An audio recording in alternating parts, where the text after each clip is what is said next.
आज हम नारी शक्ति के बारे में पढ़ेंगे। नारी पुरुष से कम नहीं है, वो भी पुरुष की तरह अपने अस्तित्व को साकार करने के लिए कड़ी से कड़ी मेहनत करके अपना लक्ष्य प्राप्त कर सकती है। ये बात हमें अंतरिक्ष परी सुनीता विलियम्स इकाई 4 धोरण 8 कक्षा हिंदी में आज हम अंतरिक्ष परी सुनीता विलियम्स के बारे में पढ़ेंगे। तो यहाँ शब्द है अंतरिक्ष। अंतरिक्ष यानी कि अवकाश, यानी कि आकाश पर उड़ने वाली जो परी जिसे कहते हैं आकाश में उड़ने वाली परी सुनीता विलियम्स के बारे में आज हम पढ़ेंगे।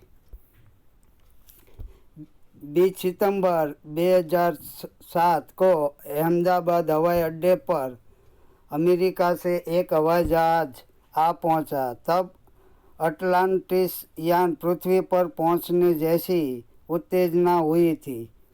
उसमें था गुजरात का गौरव, भारत की शान और पूरे विश्व की बेटी सुनीता विलियम्स। महिलाएं किसी भी क्षेत्र में पीछे नहीं है। वह ऊंच से ऊंच पद पर आसीन तो है ही, परंपराओं की बेड़ी को तोड़कर अपने अस्तित्व को साकार रूप देने की क्षमता आज की नारी में है। आज हम देखें तो सभी क्षेत्र में नारी काम कर रही है और वह अपनी यहाँ मुहावरा है, परंपरा की बेड़ी को तोड़ना, यानी कि पुरानी जो परंपराओं को छोड़कर एक नई परंपरा स्थापित करना। और दूसरा मुहावरा भी है यहाँ, अपना अस्तित्व स्थापित करना, यानी कि व्यक्तित्व निखारना। जो अपना व्यक्तित्व यानी कि हम इसमें जो शक्ति होती है उसे निखार कर बाहर लाने की बात की है। युवा पीढ़ी की गौरवशाली परंपरा में अंतरिक्ष पर अपना अस्तित्व स्थापित कर चुकी भारतीय महिला कल्पना चावला के बाद सुनीता विलियम्स का नाम जुड़ा है। सुनीता ने भारत की प्रतिष्ठा को गौरवान्वित किया और सफल होकर वापस आई। जो अवकाश में जाने वाले दो महिला थी, पहली थी कल्पना चावला और दूसरी सुनीता विलियम्स। हमारे देश के हरियाणा प्रांत के करनाल शहर की कल्पना चावला को प्रथम महिला अंतरिक्ष यात्री होने का सम्मान मिला था।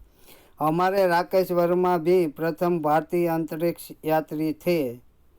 दुख की बात यह हुई कि कल्पना चावला हौसले की बुलंदी को छूकर हमारी कल्पना बन गई। यानी कि कल्पना चावला जब अंतरिक्ष पर से जो ज़मीन पर आ रही थी तो उसका विमान क्रैश हो जाता है और उसके इस विमान दुर्घटना में उसकी मृत्यु हो जाती। इसलिए उसकी जो कल्पना थी वह कल्पना चावला की कल्पना, यानी कि जो कल्पना थी वह कल्पना ही बन गई। कल्पना के सपनों को और खुद के दीवा सपनों को लक्ष्य बनाकर सुनीता विलियम्स आज इस मुकाम तक पहुंची है। यहाँ है सपनों को खुद के दीवा सपना। दीवा सपना का अर्थ होता है दिन में देखने वाले सपना। आज हम कई बार दिन में सपने देखते हैं, लेकिन सपने देखना और उसको साकार करने में बहुत बड़ा अंतर है। क्योंकि जो दिन में हम सपने देखते हैं वो साकार करने के लिए हमें कड़ी से कड़ी मेहनत करनी पड़ती है, तब हम अपनी मंजिल तक पहुंच सकते हैं। सुनीता का भारतीय होना हमारे लिए गर्व की बात है। उनके नाम के पीछे विलियम्स लगता है तो फिर भारतीय या गुजराती कैसे? यह हमारे मन में प्रश्न उठता है, क्योंकि भारत स्त्री सुनीता के पीछे विलियम्स शब्द है वह अलग लगता है। इसलिए प्रश्न मन में उठता है कि भारतीय या गुजराती कैसे है।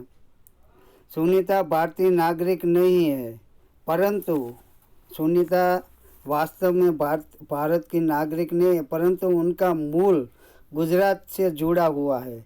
उनके पिता दीपक भाई पंड्या का जन्म गुजरात के मेहसाना जिले के सुलासन गांव में हुआ था। उन्होंने आधी जिंदगी गुजरात में बिताई। अहमदाबाद में माध्यमिक शिक्षा, उच्च शिक्षा प्राप्त की। डॉक्टरी सेवा देकर 1960 में सदा के लिए अमेरिका गए। वे मैसाचुसेट्स के कालमाउथ में प्रसिद्ध न्यूरोसर्जन थे। यहाँ मैसाचुसेट्स अमेरिका का एक राज्य का नाम है।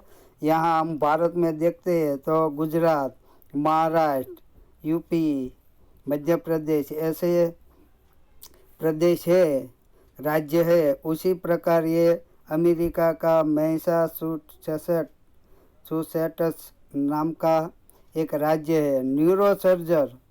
न्यूरोसर्जन यानी कि जो मस्तिष्क की सर्जरी करने वाला चिकित्सक होता है उसे न्यूरोसर्जन कहते हैं।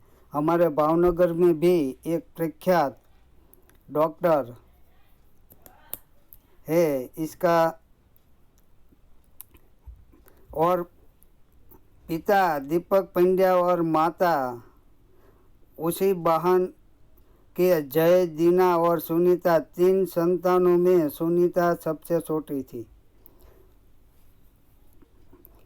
जो दीपक पंड्या था उसे 3 बच्चे थे, वह जय, दीना और सुनीता। उनमें सुनीता सबसे छोटी थी।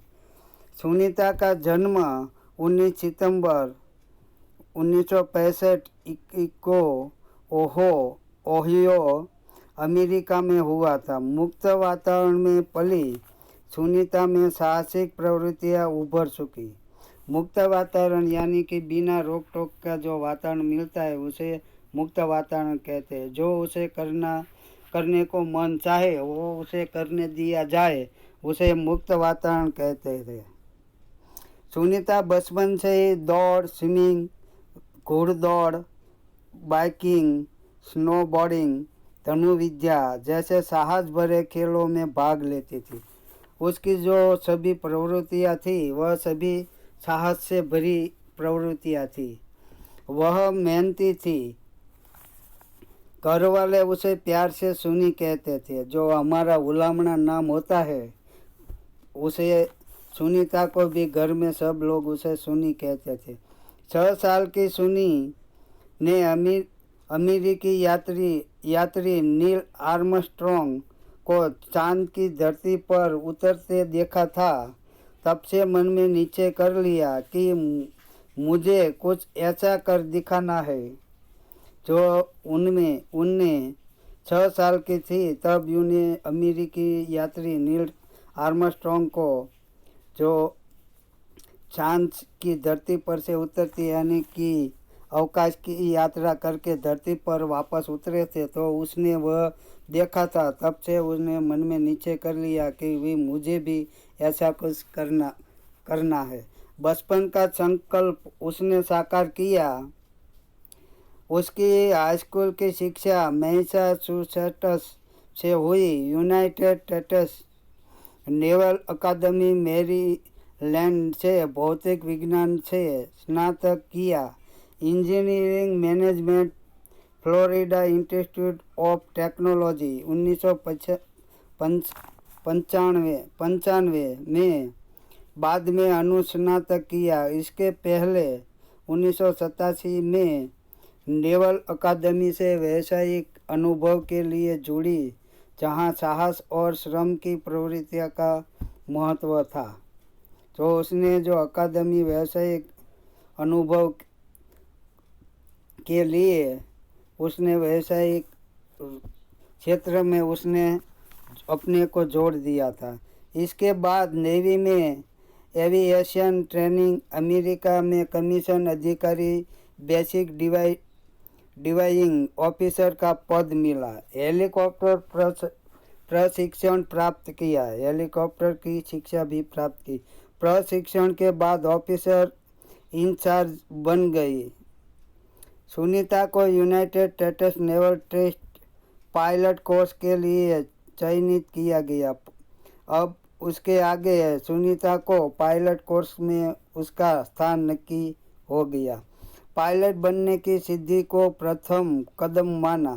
जो पायलट बन गई तो अंतरिक्ष पर जाने का उसका जो सपना था वह उसका यह पायलट बनने से उसका प्रथम कदम यानी कि प्रथम सपना साकार हुआ। अंतरिक्ष पर जाने की तीव्र इच्छा थी, इसलिए हिम्मत नहीं हारी और नासा जाने में सफल हुई। जो नासा कंपनी है वो सब अंतरिक्ष की परीक्षण या जांचना यानी कि खोजने के कार्य में नासा कंपनी काम करती है। तब से आज तक सुनीता नासा में कार्यरत है। 1998 में अंतरिक्ष यात्री कार्यक्रम में द्वितीय प्रयास में चयन हुआ। दुनिया में हजारों वैज्ञानिक और पायलट है, पर अंतरिक्ष यात्री केवल 100 है। आज दुनिया में हजारों वैज्ञानिक और पायलट है, लेकिन उनमें से अंतरिक्ष यात्री केवल 100 है। अब हम यहाँ तक पाठ को रोकते हैं, उसके अगले लेक्चर में आगे का पाठ हम पढ़ेंगे।